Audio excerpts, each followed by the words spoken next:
Hello everyone, welcome back to the channel. Today I have a fun card making process to share with you using some gorgeous products from Honeybee Stamps.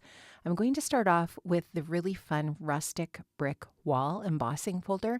This is a really fantastic staple to have in your stash.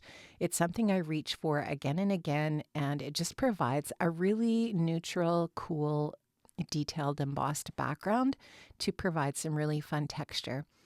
So I'm going to go ahead and ink up the one side of the embossing folder, and this is the side that has the impression going in. So it's the edges that I'm inking up here with my Distress Oxide ink. The ink I'm using is Hickory Smoke, and I'm just going over it really generously, adding that to the edges here that are going to then impress into my paper. Now this is some watercolor paper that I chose to use today. I did spritz some water on that, and I'm going to go ahead and put that into my die cutting machine and use the embossing sandwich for a 3D embossing folder. And that's just going to go ahead and impress that ink into my paper. And it's just going to go really nicely into those cracks and crevices and just make this look like a really cool, aged, kind of grungy, dirty looking wall. And that's exactly what I was going for. Now I'm going to go ahead and put this in my trimmer and size it down to an A2 size card front. In fact, I cut it down by 1/4 of an inch extra so that instead of 4 1/4 by 5 1/2, it's going to be 4 by 5 1/4. And that's going to give me just a little bit of a white margin around the edge of my card front because I am going to put this onto a white top folding A2 size card base. So I'll just get this all trimmed down, and when I'm finished trimming it, I'll be ready to add a little bit more kind of mixed media detail to this really grungy looking brick wall. So for right now, I just trimmed it down to 5 1/2 by 4 1/4, and now I'm going to go ahead and trim that little bit extra off. Or I think I end up sizing it down a little bit later once I've got a little bit more of the mixed media on it. So for right now, I think I'm just going to size it down to 5 1/2 by 4 1/4, and then I'll take that 1/4 of an inch off later once I've got all of the rest of the mixed media on here and it's dried. So I'm just looking at it and thinking, okay, what colors do I want to add onto this and how am I going to achieve the look that I'm going for? So I went ahead into my Oxide sprays, which I love, and I am going to add a little bit of antique linen. So this is Ranger Distress Oxide Antique Linen. I just sprayed a little bit out onto my glass board here, and I'm just taking a brayer and I'm going to add that onto my brick wall background, and that's just going to adhere to the raised areas. So now I've got in the cracks, I've got that gray, and then on top I've got the antique linen. This is Rusty Hinge. Again, this is Distress Oxide spray. I'll spray a little bit out onto my board, and then I'll go ahead and pick that up with my brayer. And in the same way as I did with the antique linen, I'm just going to go ahead and just really lightly roll that onto my bricks. So here you can just see we're building up color. I'm going to add a little bit of water to my Oxide spray, and now I'm just going to go into the cracks. I will add a little bit of water to this paper as I go along. You'll see me spritzing some water on as well. That'll come a little bit later. I'm going to just go ahead and splatter a little bit of that antique or that Rusty Hinge. And now I'm going in with a little bit of Salvage Patina.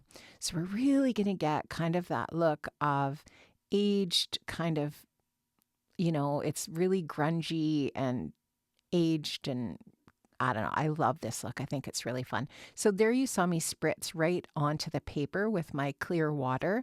And then I went in with the Salvage Patina with my brush and then just spritzing and adding that color in. So I really love that. This one is Scorched Timber. And again, spraying it out, spraying my panel with some water, and then I'll go in and splatter. And that splatter is going to run a little bit, right? Because it's wet with the water that I sprayed on there, which is cool. I like the movement of the color in that way. And then where there isn't water, the splatters are going to stay a little bit more shaped and look like splatter.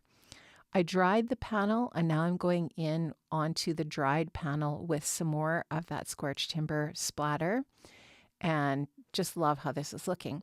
Now I'm going to add a little bit of white back in. So I've got some white paint on my mat, and I'm just going to go in with my clean brayer and add a little bit of white back in. And this is just going to add some contrast so that we've got some bright white areas, and then we've got the grungy, dirty areas, and it's just going to look really cool when it's all finished. So the layering of mixed media is what makes it so much fun, I think. And you can just continue to add your layers and details until you're really satisfied with how it's looking. So a lot of that, the color is going to fall into the background now, and this white is going to be more prevalent on top. And I love that look. I think it looks just really neat. So just adding a really light touch of that brayer. I'll clean my desk all up here, and now I'm going to go in with some black soot around the outside edges. So I'm just using a blending brush here to add the black soot in. I'm going to use a few different techniques here to get the black soot onto the edges. I really wanted the very, very edge of the paper to be defined, so you'll just see me going in with the ink pad itself. And this is black soot distress ink, not Oxide. And again there with the blending brush. So you can see the nice contrast of the white paint and then the colors and then this dark around the very, very edge. So very neat. And so just go in again with the ink pad and add some of that in. And now I'm just going to take a foam brush. This is a Ranger foam applicator here. And this is just going to give me a little bit more extra depth with that really dark around the very edge. So I'll just finish that up until I'm happy with how that's looking. Now I'm going to take a piece of vellum.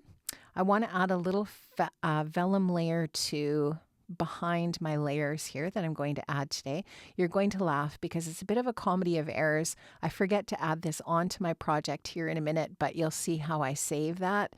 It's actually a good learning opportunity, how you can fix something when you forget to add something on.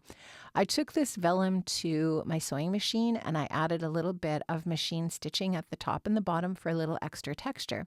Now this is a really cool die set. This one's the antique layering frames, and I just took that center frame there. I die cut that out of white, and that's just going to be the home for my dragonfly. This is the Lovely Layers Bugs die set. Such a great set. There's a bee, a butterfly, and a dragonfly. I love this set. I've used it over and over and over again, many, many times. And I've cut the wings for the dragonfly from vellum, so we have that repeated vellum texture on here. And I die cut the body of the dragonfly from white cardstock, but I'm going to add some color and detail to my dragonfly body. I didn't want to just leave it plain white because I wanted that frame layer to be white from the antique layering frame set. I'm going to add some color to my dragonfly. Now I decided to use some distressed mica sprays here. These are such great sprays. If you don't have them, I highly recommend them. You can, sometimes they're seasonal, but I'm sure that your favorite retailer will have some of these in stock. So I started off with Shiny Bauble, then I splattered with Unraveled, and now I'm splattering with Fortune Teller, so that the base is the Shiny Bauble, that teal, and then we have splatters of those other two colors, which is pretty fun.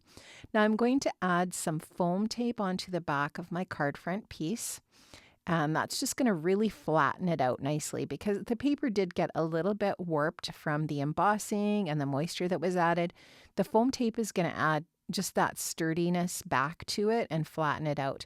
I'm going to put a little bit of liquid adhesive on the back with my Honeybee Be Creative glue, and that's going to go ahead and adhere nicely onto my A2 sized hot folding card base.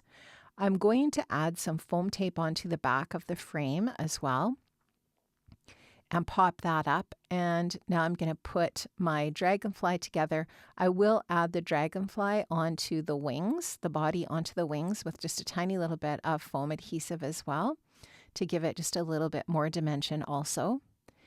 And now that's going to be ready to add on to my project. Now at this point, you're probably noticing, hey, what about that vellum layer behind your antique frame? Good question. I forgot to put it on there. So this is where you're going to see how to lift up foam tape from your background.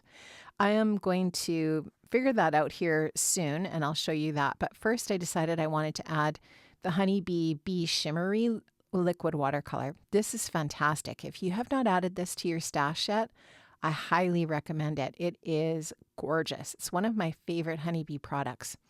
Now that's all dry. I'm looking at this and I'm like, hey, wait a minute, where's that vellum? So I'm just going to take a spatula. This is actually a tool for my silhouette.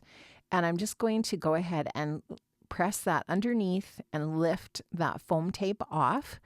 And now I'll add my frame onto the vellum layer.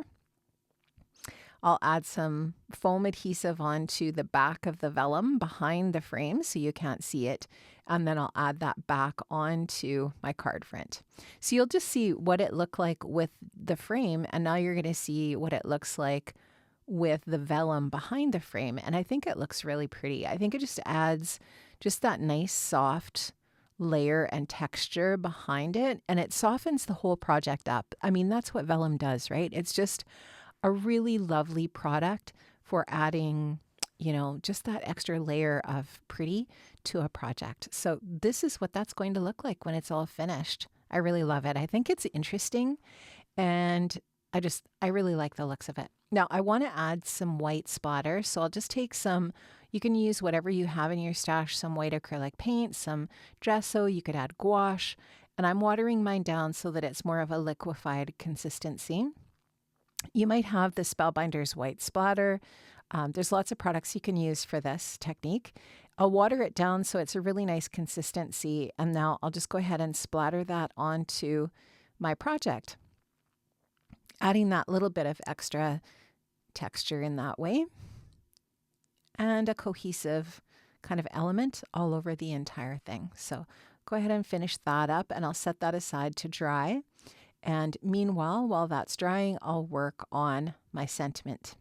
So the sentiment that I'm going to use is from the Celebrating You sentiment set. The font in this set is stunning, and there's a bunch of different types of sentiments with this set.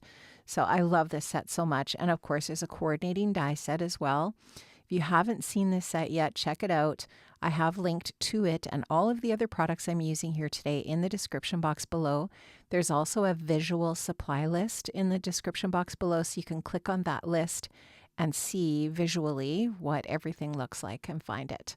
So I've got that happy birthday sentiment stamped out in black and I've die cut it. I've put some foam on the back and I'm going to add it below at the bottom of my project. And that's going to finish off my card today, friends. I hope you enjoyed this. I loved making this. It was just something a little bit different. I wanted to share these techniques with you today and give you the opportunity to see something different from me. And I hope you try this. Let me know in the comments if you're going to try a little bit of pretty grunge on a project sometime soon. I hope you have an amazing day, friends, and I will see you again very soon. Take care. Be well. Bye-bye.